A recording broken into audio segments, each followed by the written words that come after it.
Sesinya di Bengkulu, yaitu sesi review varian top 7 homework oleh Pak Yasser.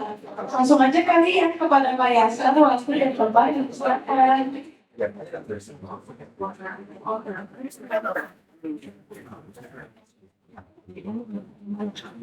Ya, terima kasih. Saya jadi saya Asep.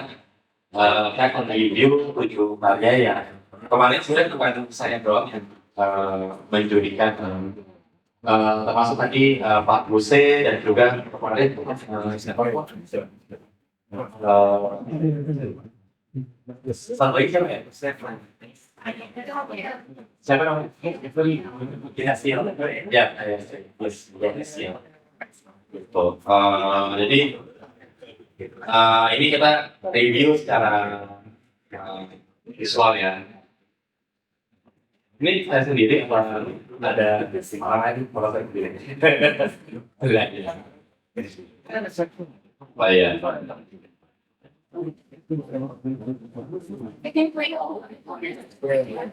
Ini sebenarnya ini karyanya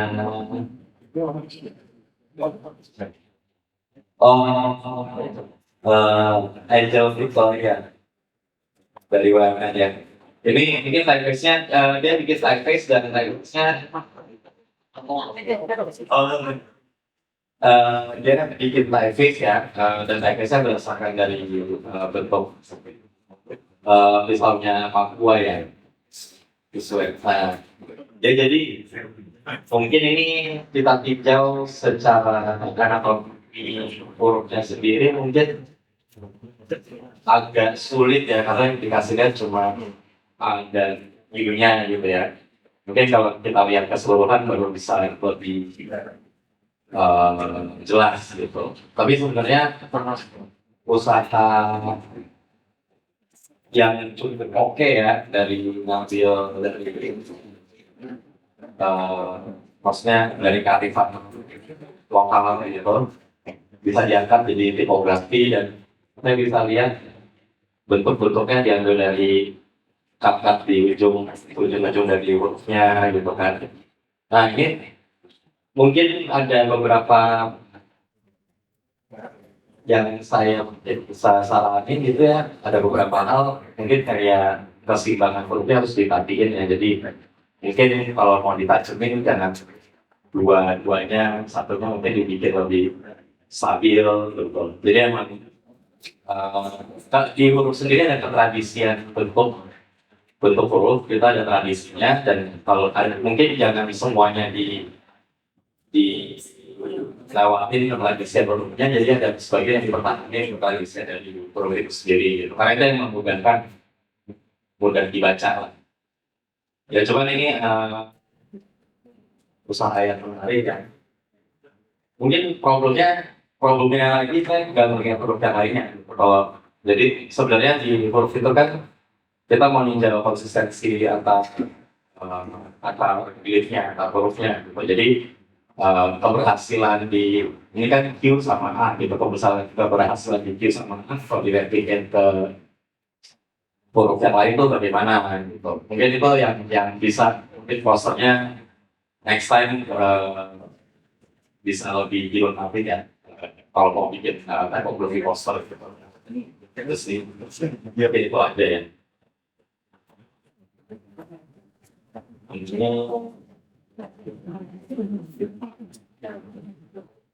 Nah ini poster yang ngebahas anatomi Baskerville ya. Ini sendiri saya mungkin sangat disayangkan sebenarnya oleh ya Mulyawan. Nah ini mungkin sangat disayangkan ada maksudnya distorted ya. Jadi kayak distorsinya ini tuh malah di belakangnya itu malah mengganggu sebenarnya buat di gimana ya kayak distortednya tuh kayak nggak disengaja gitu. Jadi kayak gitu. Jadi kalau mau aplikasi ya, distorsi juga harus ada apa namanya ya, harus ada metodenya lah, jangan distorted agak sembarang gitu. Even di zamannya psychedelic gitu, kan banyak terdistorsi ketika membuat 70-an gitu, itu pun masih dalam konteks uh, tidak mengganggu form gitu. Jadi kan yang bikin sebenarnya ada, kalau kita baca kemana kan ada form yang sebenarnya lebih enak dilihat gitu. Saat dia punya structure arah yang jelas gitu. Dari kecil membesar terus mengecil lagi gitu. Itu structure kayak gitu sebenarnya lebih nyaman dilihat gitu. Nah, waktu didistorsi sesuatu gitu, itu harus dipertahankan sih form-form yang walaupun besar kecilnya arahnya gitu harus tetap dipertahankan gitu. Terus ya ini mungkin lebih banyak sebenarnya kayak poster typeface ya, kalau dilihat ya kayak poster typeface jualan basket film gitu. Kalau dulu tuh zaman dulu kalau orang bikin font harus bikin kayak tadi bikin poster typeface-nya gitu, ini lebih seperti kayak itu ya. Terus dan gitulah mungkin segitu aja ya kalau yang tekniknya.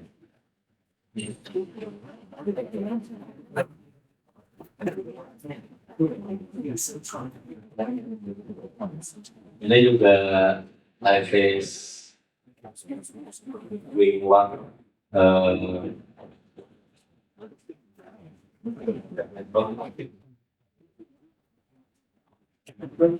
nah ini nggak usah dibaca ya. Jadi emang ini mungkin problem terbesarnya sulit kan terbacanya agak jadi sulit ya gara-gara orang jadi ornamen jadi decorated typeface, tapi nggak apa-apa sih kalau buat apa namanya untuk titling itu masih nggak masalah untuk display text. Ini ngambil dari kata Sanskrit ya, artinya wingwang itu artinya unique atau berbeda.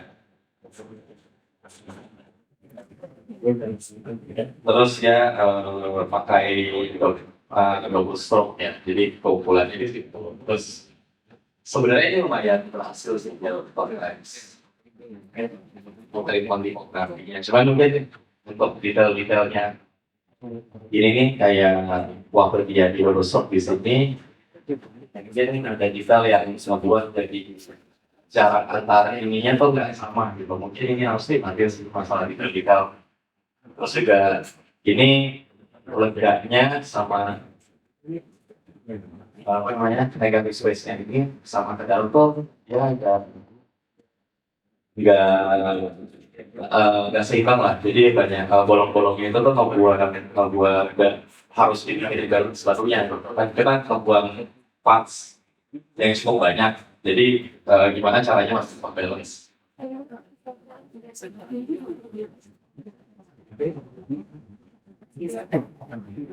Dan sebenarnya kedua sangat disayangkan ini posternya sebenarnya bisa lebih diekspor lagi sih waktu dia jadi poster gitu. Oke kan udah oke gitu. Sebenarnya bisa lebih diekspor lebih jauh lah untuk jadi poster. Karena kan layoutnya sangat umum ya. Jadi hurufnya, maksudnya title-nya gede, terus body text-nya di kiri bawah gitu. Sebenarnya untuk dibikin poster tipografi gitu lumayan bisa lebih ekstrim sih. Toh juga subjek yang dibawa tipografi juga gitu. Jadi sebenarnya bisa lebih ya kalau bisa dipecah-pecah dari kiri dari kanan, bisa lebih di ekspor jadi dari itu ada bisa main balance kan tujuannya keilmuan desain grafis sebenarnya eksplorasi itu gitu. Hal-hal yang mendasar di desain grafis ya hal-hal kayak harmoni, balance, unity, gitu, principle of design gitu. Dan itu sebenarnya bisa dieksplor lagi gitu. Dan itu yang di layout apa lagi ya? Di layout itu yang paling dimainin karena kita nggak bikin di layout itu kita ngatur posisi gitu. Jadi mungkin lebih ya gitulah, apalagi di konsep tipografi bisa lebih ekspor lah sebenarnya. Tapi ya misalnya bagus, typeface-nya oke lah.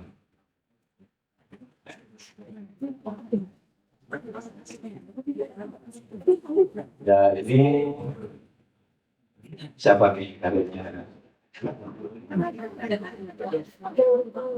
Ya ini karirnya itu Samuel Tandon. Problem terbesarnya adalah saya nggak bisa terlalu ngerti arah bacanya sini, tulisannya apa? Tandon. Coba ya.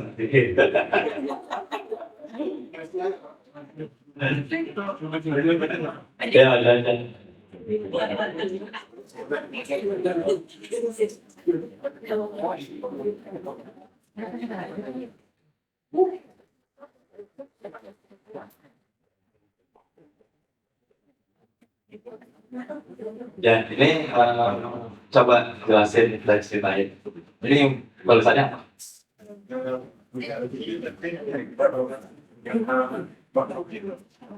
Hurufnya. Oh, oke.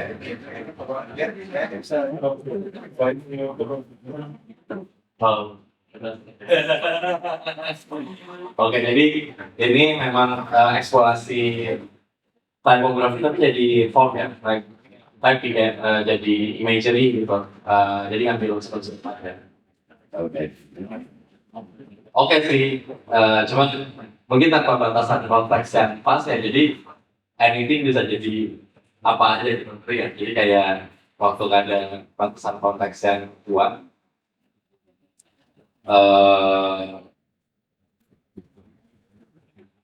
ya fokusnya lebih ke abstraksi aja ya. Ya. Ya. Ya. Jadi ini lebih ke abstraksi visual sih ya. Interesting sih, saya bisa lihat potongan dari G, dari A, dari E gitu ya. Cuman emang fokusnya jadi abstraksi. Mungkin ini juga sih ya, di lombanya juga kita nggak ada batasan. Mungkin lebih ekspor anatomi, jadi ya make sense sih di Indonesia. Mungkin kalau saya berkarya ada intensionalitas lah, intensinya apa gitu. Mungkin intensinya harus clearin aja sih. Soalnya juga jasnya selain form gitu. Formnya oke.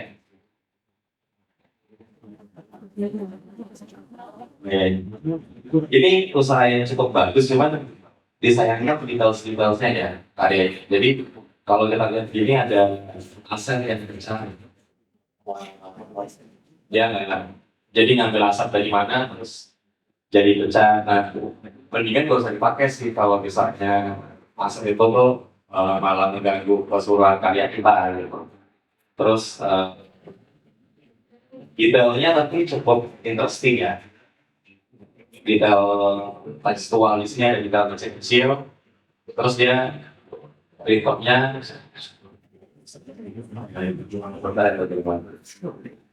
ya. Jadi reverb-nya cukup dapat di sini.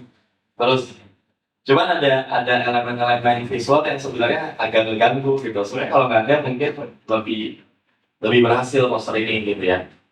Jadi dan ini juga yang di belakang ini nih kelihatan banget beda aksen gitu dari hurufnya gitu. Jadi kelihatan ini tempelan, pecah gitu.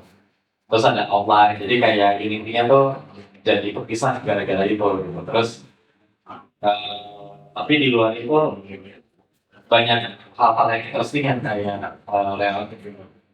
Yang itu di sini editornya cukup oke gitu ya. Tapi ya balik lagi ada yang di desainnya ada yang nggak apa ya, kurang diperhatiin arah dan geraknya gitu.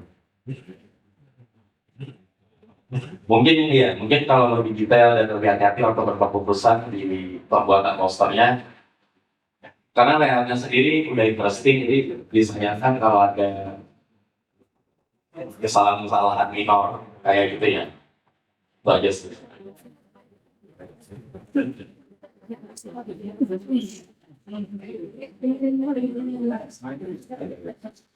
Oke. Ini eksplorasi di program yang oke ya. Mungkin agak kayak Malapi gitu ya referensinya. Siapa lagi ya? Ya Malapi kayak gini. Maksudnya suprematism konsep gitu. Jadi mungkin secara general eksplorasinya oke, cuma ada beberapa yang jadinya kalau bisa kan maksudnya kamu udah pengen bikin desainnya asimetrik ya, jadi karena di atas ini di bawah terus tapi detail kayak gini malah dibikin simetrik. Sebenarnya kan eksplorasi kayaknya sendiri tuh kalau asimetrik lebih interesting sebenarnya. Jadi itu juga malah kayak saya sendiri kalau ngedesain huruf-huruf yang simetrik saya sengaja bikin jadi nggak simetrik biar lebih dynamic gitu. Jadi kayak X itu kan simetris, terus T itu sengaja gimana caranya biar dia nggak simetris. Sekarang kedinamisannya jadi kebangun gitu. Nah ini udah dipegang oleh dibikin simetris lagi sayang gitu jadinya gitu. Tapi selain itu sih lumayan proper ya. Ya harus ada kayak pemotongan yang sebenarnya nggak penting lah. Ini kayak mungkin lebih bagus kalau nyambung aja gitu. Saya nggak perlu potong.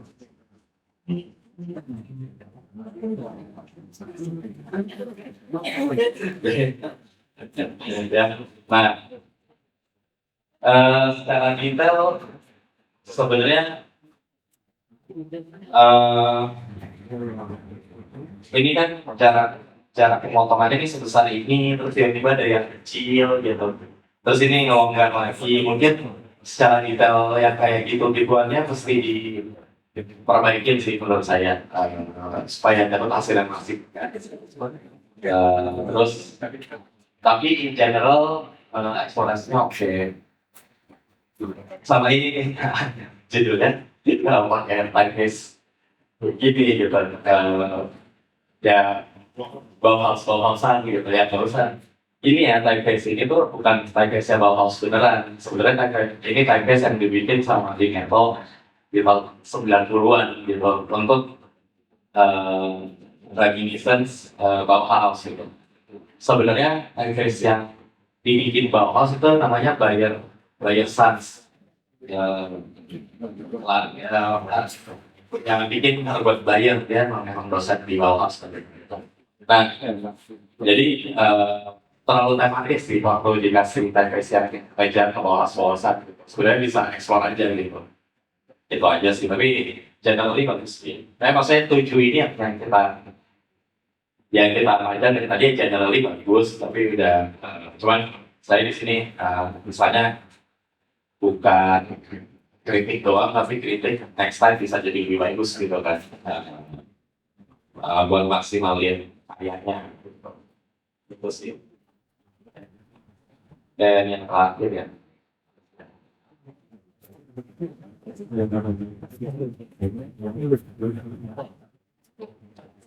Jadi huruf G untuk membentuk huruf G konsepnya. Ya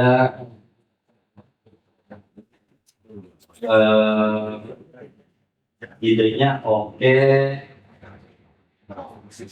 cuman masalah detail sih ada yang kayak hati-hati sih waktu bikin kayak gini bentuk form gitu. Kalau detail-detailnya ini ada kayak maksain terbentuk sesuatu gitu jadinya. Kalau detailnya nggak diperhatiin gitu, kayak ini kan ada secuil gitu, terus saya digeser dikit berapa gitu, terus ada bagian-bagian yang ini secuil gitu, maksudnya digeser dikit ke bawah berapa supaya dia nggak muncul sendiri kecil gitu. Jadi kayak banyak hal detail-detail yang harus lebih istilahnya apa ya, lebih disnekin gitu, lebih jadi nggak terlalu apa ya, nggak terlalu berasa kayak semua form digabungin jadi bentuk sesuatu. Kayak itu kayak metode yang sebenarnya agak gampang kan gitu. Jadi supaya dia berasa ada partnershipnya gitu, itu harus dipas-pasin gitu, besar, ukuran, dan posisi gitu. Waktu ditambah-tambah ini jadi ngepas gitu, seperti itu. Mungkin itu aja sih. Iya.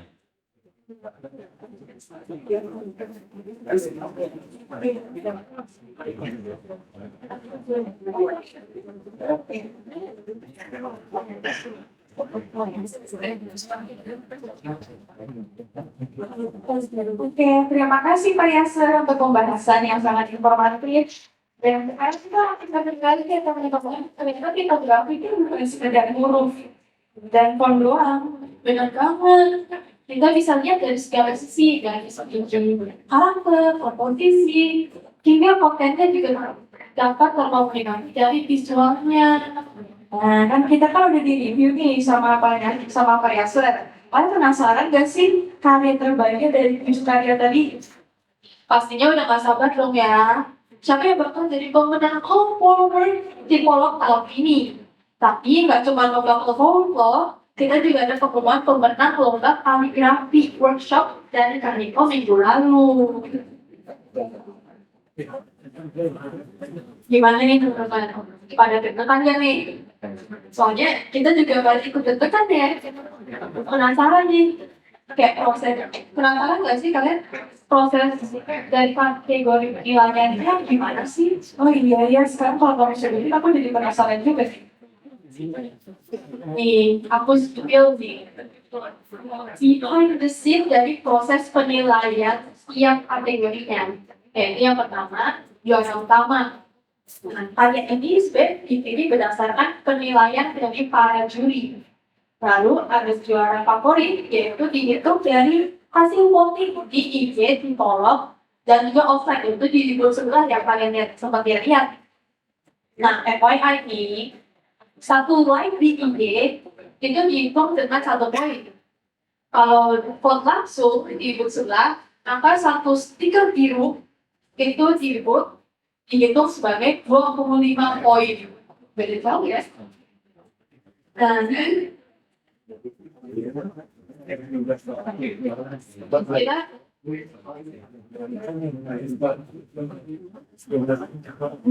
periode votingnya online ini dengan lomba favorit dimulai dari tanggal 10 sampai 20 Juni. Dan juga kalau onsite dari tanggal 15 sampai 20 Juni. Jadi yang mau voting sekarang nih udah sayang banget nih, udah terlambat.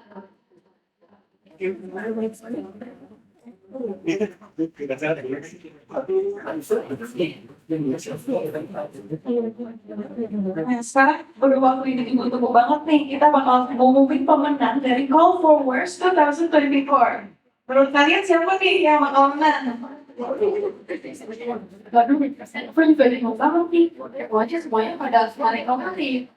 Benar banget, tapi para narasumber kita udah pilih salah satu karya terbaik nih dari 7 karya yang tadi di-review. Wah, siapa aja tuh? Jadi pemenang Call for Words 2024 juara utama dimenangkan oleh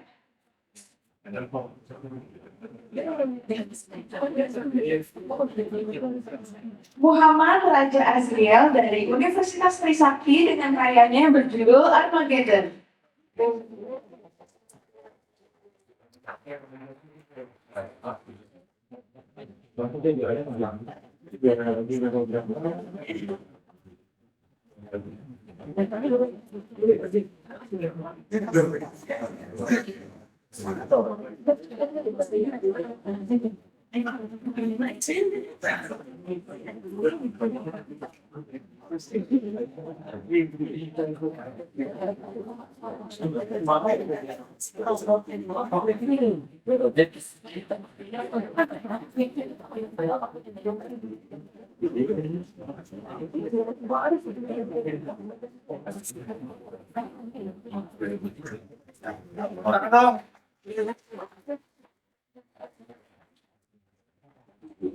Lalu pemenang Home Forward juara favorit dimenangkan oleh Band siapa nih? Yakin? Apa ya? Udah terus kira-kira dimenangkan oleh Andrew Michael Powell.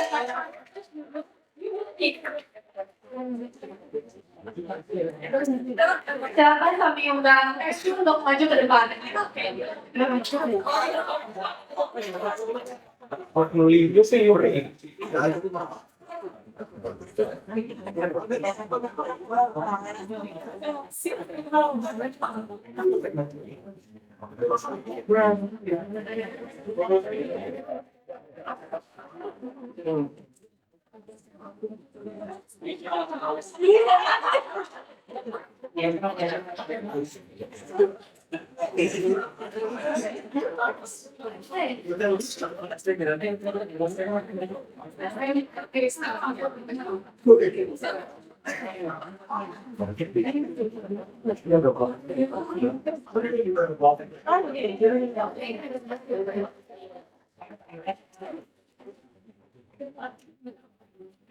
Terakhir, lomba workshop kaligrafi minggu lalu, pemenangnya berdasarkan dari penilaian langsung dari Pak Niko Purnama.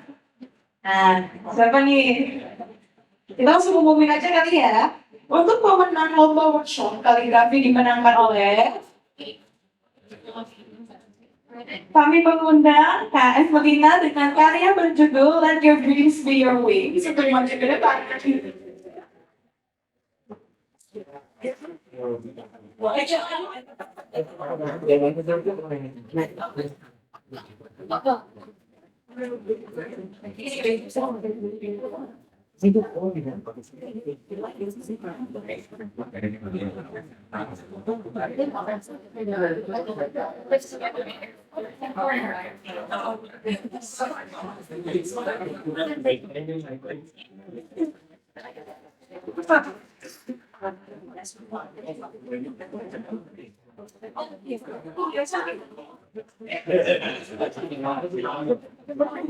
Oke, sekarang ayo teman-teman waktunya ada komunikasi bersama. Nanti senyum terbaiknya tahun Februari ya.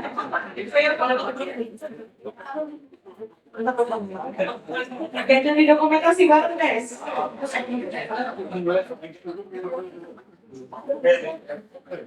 Nah, selamat ya buat para pemenang sekarang. Nah, sebelum mengakhiri acara hari ini, kami ingin mengundang Pak Yasker Rizky, Pak Agus Adiatama, dan juga Pak Yaski untuk maju ke depan dan menerima tanda apresiasi dari kami. Kami juga mengundang Kania Rakyatama selaku Ketua dari Panitia Tipolog 2024 untuk maju dan memberikan sertifikat dan pangkat apresiasinya. Kami memohon kepada Tipolog untuk membantu mengarahkan serta mengatur sesi dokumentasi ini.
Tepuk tangan dulu dong guys.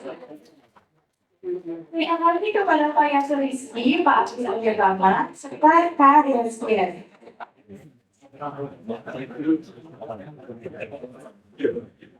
Ini kami memiliki sesi yaitu sesi dokumentasi bersama. Jadi teman-teman yang punya sudut-sudut cantik dan berniat iklanin sekarang ya.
Terima kasih kepada tim dokumentasi. Nah, dengan ini tibalah kita pada penghujung acara.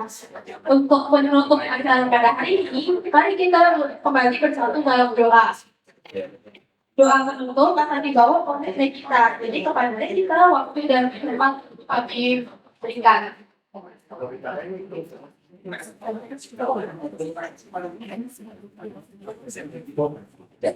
Saya akan memimpin doa ini dalam kesediaan. Lagi akan memulai. Mohon terima kasih atas acara hari ini yang dapat digelar bersama kita. Mohon berkata kiranya dan acara ini dapat menjadi berkat bukan hanya untuk kita, namun untuk orang di sekitar kita. Yang sebentar besar atau terkait juga kegiatan masing-masing sekolah acara maupun perjalanan dalam episode saya. Baik, terima kasih Regita atas penontonnya. Beneran selesai nih. Padahal tadi kita baru saja dengerin Pak Musid kayak setiap membawa pengalaman mereka yang menarik banget. Jadi gue deg-degan nih. Tadi pas lagi dengerin pengalaman Mbak. Iya, waktu itu berjalan sangat cepat ya kalau kita lagi bahagia. Kami juga jadi kami ingin berterima kasih kepada Bapak RC dan Pak YSG sudah menyempatkan waktunya untuk datang. Dan juga kepada Bapak terima kasih sudah sempat datang. Jadi buat teman-teman sekalian yang sudah datang ke kecepatan waktu pada hari ini, kami berdua selaku MC pada acara kali ini ingin mengucapkan terima kasih dan meminta maaf apabila terjadi salah kata atau pengucapan. Kamu ada yang lupa nih. Jangan tuh. QR code, teman-teman jangan lupa untuk mengisi formulasi seminar melalui QR code yang sudah ada di depan layar ya. Jangan lupa juga buat kepoin Instagram kita, yaitu @psikolog.dg. Oh iya, aduh, aku sampai lupa nih. Thank you ya, kamu udah ingetin. Jadi jangan lupa buat isi saran ya. Kalau gitu nanti bakal lupa kayak aku. Oke, kalau gitu saya Josie dan saya Ferdi. Sampai bertemu di acara selanjutnya. Terima kasih, dadah. Bye.